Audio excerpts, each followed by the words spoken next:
হযরত শাহজালাল আন্তর্জাতিক বিমানবন্দরে যাত্রীদের লাগেজ কাটা ও মালামাল চুরির ঘটনা রোধে এবার চালু হল কর্মীদের বডি ক্যাম সিস্টেম। নতুন এই ব্যবস্থার আওতায় প্রতিটি লাগেজ বহনকারী কর্মীর শরীরে থাকবে একটি করে বডি ক্যামেরা। বিমানবন্দর কর্তৃপক্ষ জানিয়েছে, এই ক্যামেরার মাধ্যমে লাগেজ হ্যান্ডলিংয়ের প্রতিটি ধাপ নজরদারির আওতায় আসবে।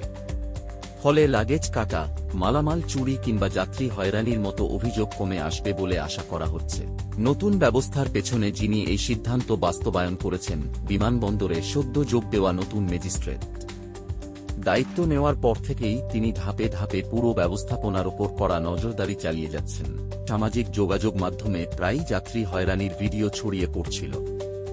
এসব ভিডিও আমলে নিয়েই নেওয়া হয়েছে এই কঠোর সিদ্ধান্ত। এখন থেকে যেকোনো অনিয়ম হলে বডি ক্যামেরার ফুটেজই হবে প্রমাণ। প্রবাসীদের জন্য স্বস্তির খবর, বিশেষ করে প্রবাসী যাত্রীদের লাগেজ নিয়ে ভোগান্তি দীর্ঘদিনের অভিযোগ। নতুন এই ব্যবস্থায় প্রবাসীদের হয়রানি অনেকটাই কমবে বলে মনে করছেন সংশ্লিষ্টরা। বিমানবন্দর কর্তৃপক্ষ বলছে, শুধু শাস্তি নয়, স্বচ্ছতা ও জবাবদিহিতা নিশ্চিত করাই এই উদ্যোগের মূল লক্ষ্য।